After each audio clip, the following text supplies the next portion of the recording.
মাননীয়া শেখ হাসিনারও এই আদালতের প্রতি আস্থা নাই। আমি সিদ্ধান্ত নিয়েছি যে ফজলুর রহমানকে আমি ডিফেন্ড করব। যে আদালতের প্রতি বঙ্গবন্ধু কন্যার আস্থা নেই সে আদালতে তো আমি তাকে ডিফেন্ড করতে পারি না।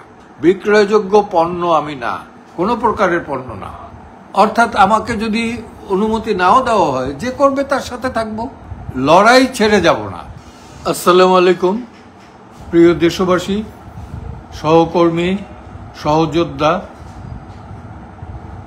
সকলের প্রতি আমার আন্তরিক ভালোবাসা ও অভিনন্দন গ্রহণ করুন। আমি একটা সিদ্ধান্ত পরিবর্তন করেছি, সেটা হলো যে সম্প্রতি আপনারা জানেন যে আইসিটিতে বঙ্গবন্ধু কন্যা মাননীয়া শেখ হাসিনাকে ডিফেন্ড করার জন্য আমি আইনজীবী হিসেবে নিয়োগ চেয়েছিলাম। প্রথমে বলেছিলাম যে তাকে ডিফেন্ড করব, তো আদালত বলল যে আপনি তো পারেন না, because she is fugitive. Meanwhile prosecution বলল যে অনলি স্টেট ডিফেন্সের প্রভিশনটা আছে। ওকে, এনিহাউ তাকে ডিফেন্ড করতে চাই।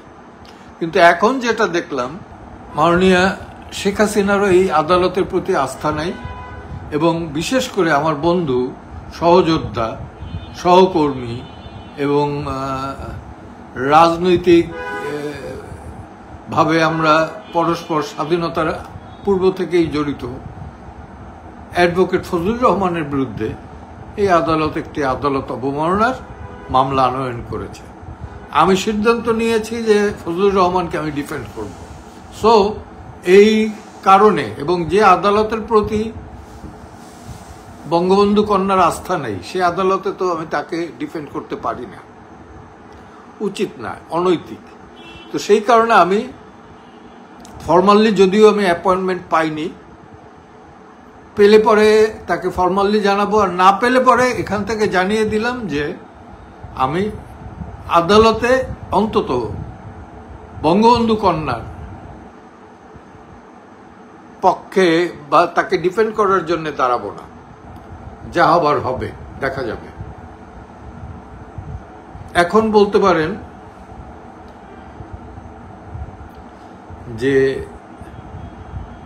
আস্থা, বিচার বিভাগের প্রতি আস্থা আছে কিনা, এটা জনগণের কাছেই আমি ছেড়ে দিলাম। জনগণ দেখেন কতখানি আস্থাশীল বিচার বিভাগের প্রতি। আর এই বিচারটা তো আন্তর্জাতিকভাবে, বঙ্গবন্ধু কন্যার যে বিচারটা হয়েছে এই আইসিটিতে, এটার প্রতি আন্তর্জাতিকভাবে কিন্তু যারা গত 16 বছর যাবৎ আওয়ামী শাসনের এবং বঙ্গবন্ধুর কন্যার বিরোধিতা করেছে, তারা সেই হিউম্যান রাইট ওয়াচ এবং অ্যামনেস্টি ইন্টারন্যাশনাল সহ বহু আন্তর্জাতিক সংগঠনই তাদের মতামত ব্যক্ত করেছে। আর আদালতে যদি আমি প্রপার ওয়েতে নির্বিঘ্নে ডিফেন্ড না করতে পারি, তাহলে তো সেখানে আইনজীবী হিসেবে নিয়োজিত হয়ে কোনো লাভ নেই। আর আরেকটা কথা বলি যে যত কিছুই হোক, আমি অ্যাডভোকেট ফজলুর রহমানকে ডিফেন্ড করব, এটা তাকেও আমি বলেছি এবং তার পাশে থাকব। শুধু এইটা নয়, সে মুক্তিযুদ্ধের বিরুদ্ধে এখন পর্যন্ত কোনো কথা বলে নাই। সে আমার চেয়েও কঠিন, আমার চেয়ে কেন, অনেকের চেয়ে কঠিন এবং অনমনীয় মুক্তিযোদ্ধা। মুক্তিযুদ্ধের প্রশ্নে সে কখনো কোনো আপোষ করে নাই।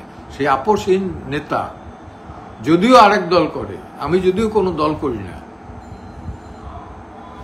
তো তাকে আমি ডিফেন্ড করার জন্য এগিয়ে যাব। আর আপনারা কেউ ভুল বুঝবেন না। শোনেন, আমি তো মানুষ, সাধারণ মানুষ, আমার সিদ্ধান্ত ভুল হইতে পারে, কিন্তু আমি পারচেজেবল কমোডিটি না, বিক্রয়যোগ্য পণ্য আমি না, কোনো প্রকারের পণ্য না। আমি যেটারে সঠিক মনে করেছি সেটাই করেছি।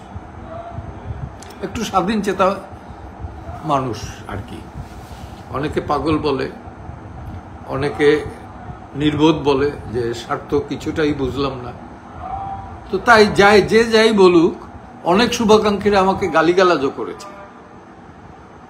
আমি রাগ করিনি, কারণ তাদের গালিগালাজে আমি ধরাটা পড়েছি। কিন্তু এইভাবে গালিগালাজ করা কিন্তু ঠিক না। ভুল ধরিয়ে দিবেন, যদি শুভাকাঙ্ক্ষী হন ভুল ধরিয়ে দিবেন, বলবেন। গালিগালাজ করা ঠিক না, তাইলে তো বট বাহিনীর সাথে আপনাদের কোনো পার্থক্য রইল না।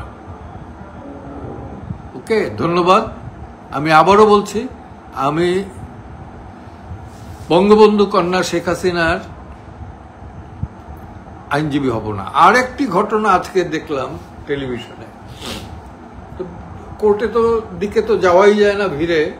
সেটা হলো যে আবেদন করা হয় নাই, রাজউক তাদেরকে জমি দিছে, সেটার জন্যে 3-7-21 বছর আর সাইমা ওয়াজেদ পুতুল এবং জয়কে পানিশমেন্ট দিয়েছে 5 বছর 5 বছর করে। যে আবেদনই করে নাই তাদেরকে কিভাবে আপনি সাজা দেন, কিভাবে? আমি বুঝি না এইগুলো। আমি যেহেতু দুদকের মামলা, চেষ্টা করব আপিল করার, অর্থাৎ আমাকে যদি অনুমতি নাও দেওয়া হয়, যে করবে তার সাথে থাকবো, লড়াই ছেড়ে যাব না। একটা জিনিস খেয়াল রাখবেন, এই দেশ পাকিস্তানিদের হাতে যাবে না, এই দেশ মৌলবাদীদের হাতে যাবে না, এই দেশ স্বাধীনতা বিরোধীদের হাতে থাকবে না। জয় বাংলা, জয় বঙ্গবন্ধু।